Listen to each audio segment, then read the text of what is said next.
Laila, karya Putu Wijaya. Menangis tidak selamanya tanda kelemahan, tapi istri saya tidak bisa menafsirkan lain ketika melihat kucur air mata Laila. "Ada apa lagi, Laila?" tanya istri saya. "Kok nangis seperti sinetron, kapan habisnya?" Tangis Laila bukannya berhenti, malah tambah menjadi-jadi. Saya cepat memberi kode rahasia supaya interogasi itu jangan dilanjutkan. Besar kemungkinan itu taktik minta gaji naik. Laila itu bukan jenis pembantu murahan yang mata duitan. Dia orang Jawa yang tahu diri. "Memangnya kamu?" bentak istri saya sambil menarik Laila bicara empat mata. "Dia punya konflik," kata istri saya kemudian. "Suaminya kurang ajar. Masa memaksa Laila banting tulang? Tapi dianya ngurus anak ogah. Primitif banget. Laki-laki apa itu? Giliran anaknya kena DB, dibiarin aja. Coba kalau sampai mati gimana? Pasti si Laila lagi yang disalahin. Memangnya perempuan itu WC untuk nampung kotoran? Terlalu. Sekarang si Romeo nyuruh Laila berhenti lagi. Berhenti? Ya, apa nggak gila?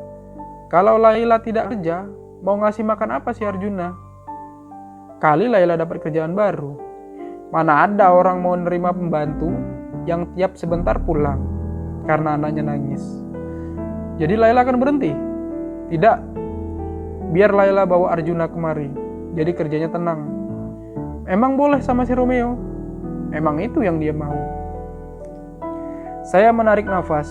Sejak itu, Arjuna yang baru 5 tahun itu jadi bagian dari rumah kami.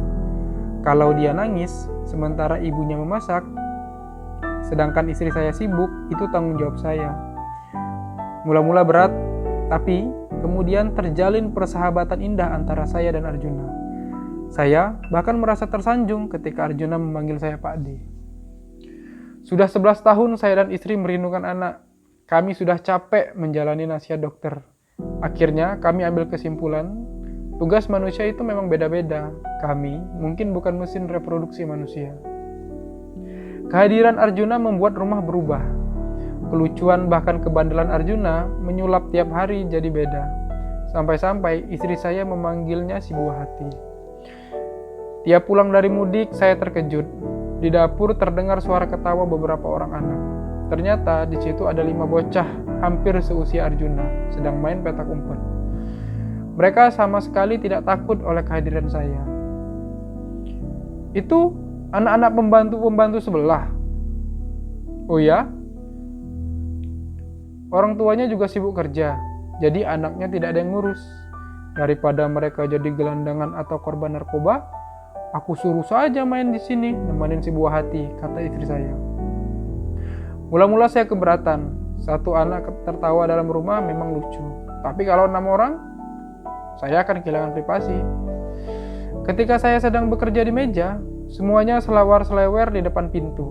Kalau saya menoleh mereka mencelup, punggung saya terasa gatal ditacapi tatapan. Saya kira mereka mulai kurang ajar. "Kamu frustasi?" komentar istri saya sambil tertawa. "Persis, karena kamu kurang peka." Saya berpikir, istri saya terus ketawa. "Kamu tidak peka. Anak-anak itu tahu kamu baru kembali dari mudik. Mereka menunggu." "Menunggu apa?" "Biasanya kalau pulang mudik, orang bawa oleh-oleh. Aku bawa untuk Arjuna, bukan untuk mereka. Mereka semua anak-anak. Kamu harus berikan sesuatu kepada semuanya." Istri saya mengulurkan sebuah kantong plastik yang penuh coklat. "Bagikan ini pada mereka." Saya takjub tapi tak bisa menolak. Sejak peristiwa itu, rumah saya seperti penitipan anak. Kerap ibu-ibu tetangga karena keperluan yang mendesak menitipkan anak di rumah kami. Anaknya pun senang, bahkan mereka menganjurkan agar dirinya dititipkan. Untung saya cepat membiasakan diri, apalagi keadaan itu membuat gengsi kami naik. Istri saya menjadi populer. Saya sering dipuji sebagai lelaki sejati. Tetapi kemudian Laila kembali menangis. "Si Romeo bertingkah lagi," umpat istri saya setelah mengusut Laila. "Bayangkan, masa dia minta dibelikan motor? Motor? Emang mau ngojek? Boro-boro ngojek, naik motor juga nabrak melulu. Nah, terus buat apa? Menurut Laila, itu mau disewakan Romeo pada tukang ojek. Laila minta gajinya setengah tahun dibayar di muka. Kamu tolak kan? Gimana ditolak? Laila diancam akan digebukin kalau tidak berhasil. Saya jadi penasaran, lalu saya mencecar Laila. Laila, cinta itu tidak buta. Kalau suami kamu terus dituruti, kepala kamu bisa diinjaknya. Suami pengangguran yang mengancam dibelikan motor oleh istri itu bukan saja menginjak, tapi itu sudah exploitation del home parel home. Tahu? Ya Pak. Kamu ngerti? Ngerti Pak. Suami yang baik boleh dihormati, tapi yang jahat tendang. Laila tunduk dan mulai menangis. Kamu kok cinta mati sama si Romeo? Kenapa? Jangan-jangan kamu sudah kena pelet ya? Saya hanya mau berbakti kepada suami Pak, jawab Laila. Itu bukan berbakti, tapi sudah bunuh diri. Orang tua saya selalu berpesan, suami itu guru Pak. Kata ibu saya, tidak boleh membantah kata suami, nanti tidak bisa masuk surga. Tapi kelakuan si Romeo kamu itu sudah melanggar HAM. Laila menunduk dan meneruskan menangis. Hanya motor yang bisa menyetop air matanya. Terpaksa, saya mondar-mandir ke sana kemari untuk mencari info motor bekas. Beruntunglah salah satu satpam bangkrut karena kalah judi. Dia jual murah motornya, langsung saya bayar daripada kehilangan Laila. Ah, ngapain mesti peduli sama permintaan Laila? Kata istri saya marah-marah. Kalau kamu manjakan dia, sebentar lagi dia akan menginjak kepala kita. Pembantu itu jangan dikasih hati. Kalau dia mau berhenti, biarin, kita cari yang lain. Tapi kemudian istri saya sendiri yang menyerahkan kunci motor bekas itu kepada Laila. Ini motornya Laila, cicil berapa saja tiap bulan, asal kamu jangan keluar.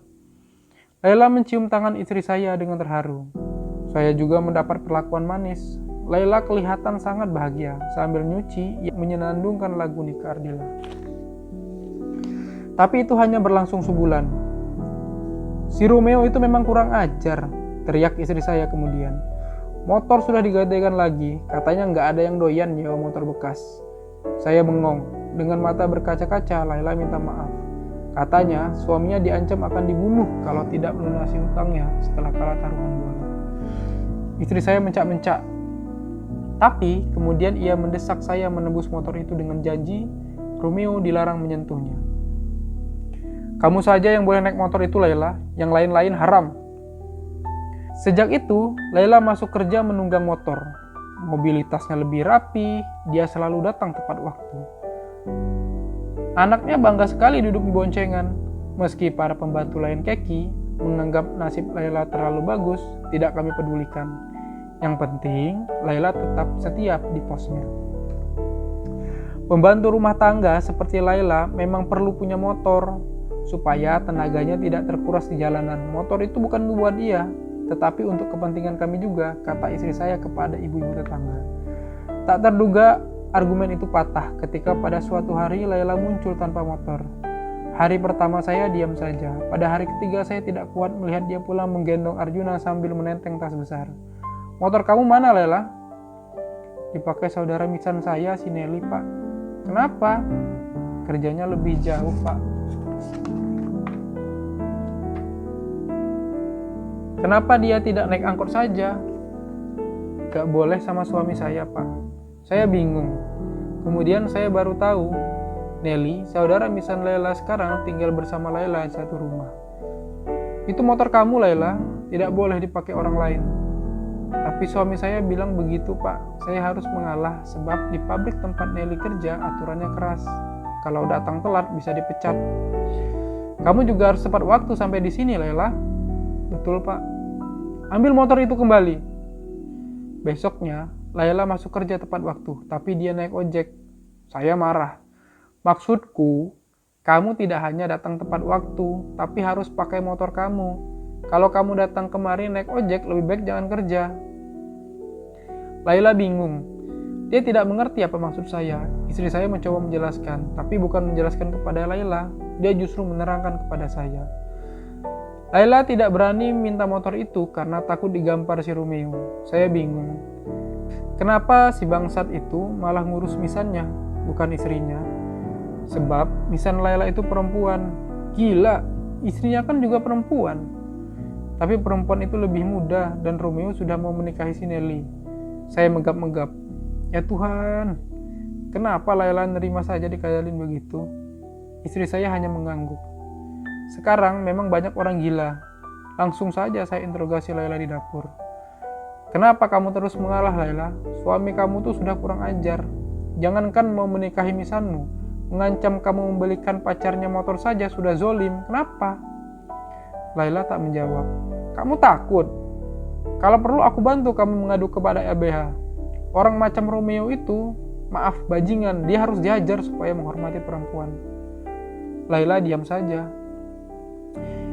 Itu namanya kamu sudah kena pelet. Kamu yang cantik begini pantasnya sudah lama menendang Romeo. Apa kamu gak sadar? Ya Pak. Kalau sadar, kenapa tidak bertindak?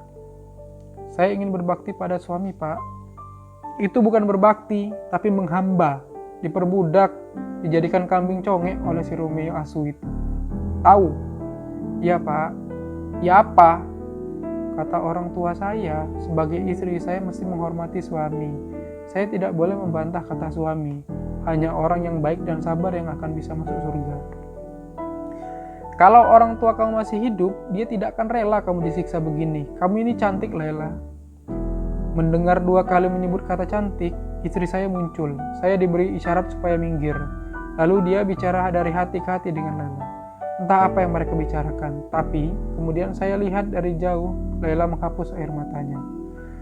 Kita tidak bisa kehilangan Laila, kata istri saya kemudian. Loh, emangnya dia minta berhenti? Dia tidak bisa merebut motor itu dari si Nelly. Tapi itu kan haknya. Kita tidak bisa memaksakan jalan pikiran kita ke otaknya. Tidak.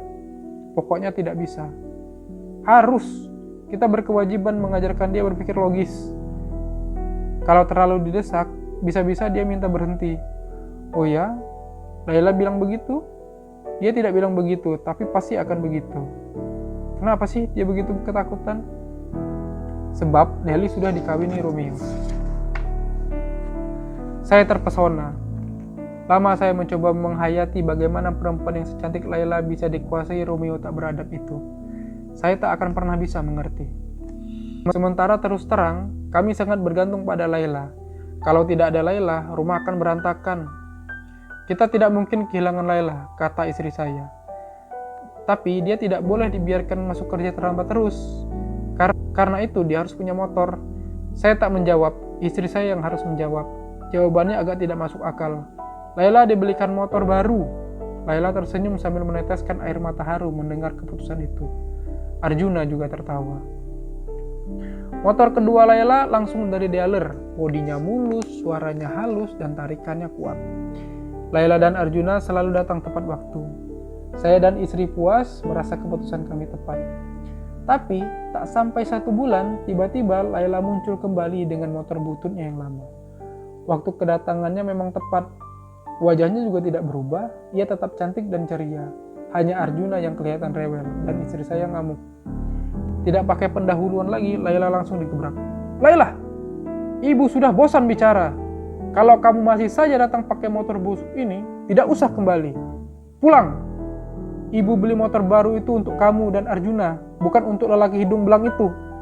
Kalau motor itu dipakai oleh orang lain, kamu berhenti saja kerja sekarang. Kembalikan motor kamu. Laila gemetar. Saya pun tersirap. Belum pernah istri saya marah seperti itu. Tanpa berani membantah lagi, Laila menaikkan lagi Arjuna yang sudah turun dari motor, lalu segera pergi. Saya lihat mukanya pucat pasi. Saya kira perempuan itu tidak akan pernah kembali lagi. Tapi saya keliru. Besoknya terdengar suara motor yang halus masuk ke halaman. Saya cepat keluar dan kaget melihat Laila dengan motor barunya.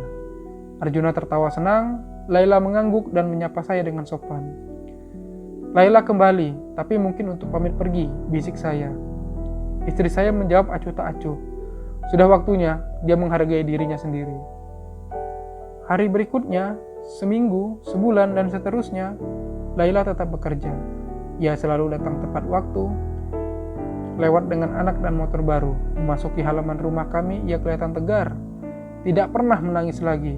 Rupanya, terapi kejut dari istri saya membuatnya menjadi orang lain. Tapi, kalau diperhatikan, ada sesuatu yang hilang. Laila tidak pernah lagi mengumandangkan lagu ini ke Ardila. Kadang-kadang, dia termenung dan kelihatan hampa. Ketika gajinya dinaikkan, Laila tersenyum, mencium tangan istri saya. Tapi, tidak lagi meneteskan air mata. Saya jadi penasaran. Laila, kenapa kamu kelihatan tidak begitu gembira? Laila, kenapa kamu kelihatan tidak terlalu gembira? Saya gembira gaji saya dinaikkan ibu. Terima kasih, Pak.